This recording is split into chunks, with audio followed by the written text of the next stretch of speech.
पाकिस्तान एक बार फिर अपनी शर्मनाक हरकतों पर उतर आया है। एक और वो आतंकवाद की खेती करता है जहां आतंकियों को पाला पोसा जाता है, उन्हें ट्रेनिंग दी जाती है और फिर पड़ोसी मुल्कों में तबाही मचाने भेजा जाता है।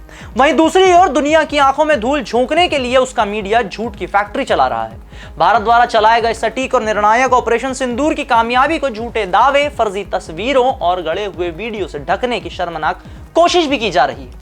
पाकिस्तानी मीडिया और सरकारी समर्थित सोशल मीडिया अकाउंट्स लगातार दुनिया को गुमराह करने का प्रयास कर रहे हैं। कभी पुराने वीडियोस को नया बताकर पेश किया जाता है तो कभी आत्मसमर्पण की झूठी कहानियां फैलाई जाती हैं। हद तो तब हो जाती है जब मंत्री स्तर के लोग भी इन झूठों को हवा देते हैं। यह सिर्फ एक फेक न्यूज की बात नहीं है, यह एक सुनियोजित मनोवैज्ञानिक युद्ध है जो सच्चाई को दबाकर पाकिस्तान की खोखली ताकत दिखाने की नाकाम कोशिश है। पाकिस्तान आज भी आतंक की प्रयोगशाला बना हुआ है और अब वो झूठ की मशीन गन से दुनिया पर हमला भी कर रहा है। कब तक दुनिया इस झूठ को बर्दाश्त करती रहेगी? इस युद्ध के शुरू होने के बाद भारत पूरी दुनिया के सामने पाकिस्तान की सच्चाई दिखाने को आमादा है और इसी के तहत भारतीय मीडिया संगठनों ने पाकिस्तानी मीडिया को बेनकाब करने का फैसला करते हुए एक रिपोर्ट जारी की है जिसे हम आपके सामने अभी साझा कर रहे हैं। आइए नजर डालते हैं सच्चाई पर। नाम हमारा आशीष गुप्ता और आप देखना शुरू कर चुका है NS24/7 डिजिटल। पाकिस्तानी मीडिया और सरकार समर्थित सोशल मीडिया अकाउंट्स लगातार दुनिया को गुमराह कर रहे हैं। कभी पुराने वीडियोस को नया बताकर पेश किया जाता है तो कभी आत्मसमर्पण की झूठी कहानियां फैलाई जाती हैं। हद तो तब हो जाती है जब मंत्री स्तर के लोग भी इन झूठों को हवा देते हैं। यह सिर्फ एक फेक न्यूज की बात नहीं है, यह एक सुनियोजित मनोवैज्ञानिक युद्ध है, मेंटल वॉरफेयर, जो सच्चाई को दबाकर पाकिस्तान की खोखली ताकत दिखाने का नाकाम कोशिश है। पाकिस्तान आज भी आतंक की प्रयोगशाला बना हुआ है और अब वो झूठ की मशीन गन दुनिया पर चला रहा है। भारत द्वारा चलाए गए निर्णायक सैन्य अभियान ऑपरेशन सिंदूर के बाद पाकिस्तान ने एक संगठित और उग्र भ्रामक प्रचार अभियान शुरू किया है और यह हताश प्रयास है ध्यान भटकाने का, जिसमें झूठ और भ्रामक डिजिटल जानकारी के जरिए सच को पलटने की भरसक कोशिश की जा रही है। जहां एक और भारतीय सशस्त्र बलों द्वारा चलाया गया यह अभियान सटीक और प्रभावी दिख रहा है, वहीं अब यह मामला ऑनलाइन प्रोपेगेंडा युद्ध में तब्दील हो गया है। पाकिस्तान समर्थित सोशल मीडिया अकाउंट्स और यहां तक कि कुछ प्रमुख राजनीतिक हस्तियां भी जानबूझकर झूठी खबरें फैला रहे हैं। बनावटी सैन्य जीत और काल्पनिक जवाबी कार्यवाही की कहानियां गढ़ी जा रही हैं जिनका हकीकत से कोई लेना देना है ही नहीं। सच को छुपाने और जमीनी सच्चाई से ध्यान भटकाने के लिए पाकिस्तान से जुड़े राज्य समर्थित अकाउंट्स ने फिर से अपने पुराने हथकंडे अपनाए हैं। पुरानी तस्वीरों को दोबारा इस्तेमाल कर पुराने वीडियोस को भ्रामक तरीके से पेश करना और पूरी तरह से मनगढ़ंत दावे गढ़ना। उनका उद्देश्य स्पष्ट है, जानबूझकर झूठ की बाढ़ इस तरह फैलाना कि लोगों के लिए सच्चाई और झूठ में फर्क करना मुश्किल हो जाए। यह केवल गलत जानकारी नहीं है, यह एक सुनियोजित और समन्वित अभियान है जिसका मकसद है हकीकत को बिगाड़ना, जनता को गुमराह करना और पूरे क्षेत्र में सोचने समझने की दिशा को मोड़ देना। इस पूरे मामले में कुछ पुरानी तस्वीर और भ्रामक वीडियो भी वायरल हुए हैं।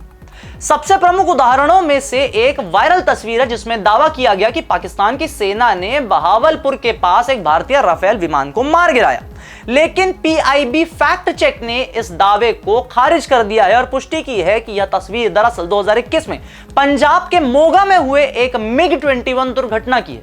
इसका मौजूदा घटनाओं से कोई लेना देना नहीं है। एक और बेशर्मी भरा झूठा दावा एक वीडियो के रूप में सामने आया है जिसमें यह गलत तरीके से दावा किया गया है कि भारतीय सेना ने चोरा पोस्ट पर सफेद झंडा उठाकर आत्मसमर्पण कर दिया है। इस झूठे और मनगढ़ंत नैरेटिव को पाकिस्तान के मंत्री अत्ताउल्लाह तारड़ ने न केवल समर्थन दिया बल्कि बिना किसी सबूत के सार्वजनिक रूप से इसे दावे की पुष्टि भी की। एक स्पष्ट रूप से झूठी और अप्रमाणित कहानी को आधिकारिक समर्थन देकर तारड़ ने न केवल अपने नागरिकों को गुमराह किया बल्कि इस प्रोपेगेंडा अभियान को सक्रिय रूप से बढ़ावा भी दिया। एक और भ्रामक पोस्ट में एक वीडियो साझा किया गया जिसमें दावा किया गया है कि पाकिस्तान एयरफोर्स ने श्रीनगर एयरबेस को निशाना बनाया, लेकिन सच्चाई यह है कि यह वीडियो 2024 की शुरुआत में खैबर पख्तूनख्वा पाकिस्तान में हुए सांप्रदायिक झड़पों का है। इस वीडियो का कश्मीर या किसी भी हालिया एयर स्ट्राइक से कोई लेना देना है ही नहीं। एक अलग अफवाह में यह भी दावा किया गया है कि पाकिस्तान ने भारतीय ब्रिगेड मुख्यालय को ही नष्ट कर दिया गया है, जबकि रक्षा सूत्रों के अनुसार यह दावा पूरी तरह से झूठा और मनगढ़ंत है।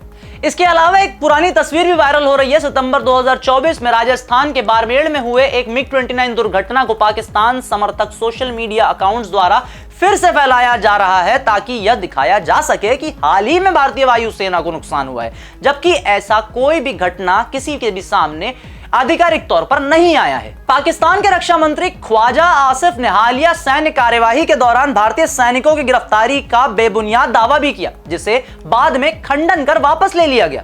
आसिफ ने आरोप लगाया था कि भारत के ऑपरेशन सिंदूर के जवाब में पाकिस्तान की कार्यवाही के दौरान कुछ भारतीय सैनिकों को बंदी बना लिया गया है। हालांकि इन दावों को तुरंत झूठा बताया गया, क्योंकि ऐसे किसी भी दावे का समर्थन करने वाला कोई प्रमाण मौजूद नहीं था। बाद में रक्षा मंत्री ने अपना बयान वापस ले लिया और स्वीकार किया कि कोई भी भारतीय सैनिक हिरासत में नहीं लिया गया था। मतलब आप निर्लज्जता की हद देखिए, कोई भी कहानी मनगढ़ंत बना दी जा रही है। यह घटनाएं पाकिस्तान द्वारा संगठित और सुनियोजित तरीके से मीडिया को गुमराह करने, वैश्विक विमर्श को तोड़ मरोड़ कर पेश करने और भारत के सफल ऑपरेशन सिंदूर के बाद जनमानस को भ्रमित करने की कोशिश को साफ साफ दर्शा रहा है। पाकिस्तान ने सोशल मीडिया पर पुरानी तस्वीरें, असंभावित वीडियो और मनगढ़ंत दावों की बाढ़ ला दी है, ताकि ऑपरेशन के वास्तविक नतीजों को छिपाया जा सके और एक प्रभावी जवाबी कार्यवाही का भ्रम पैदा किया जा सके।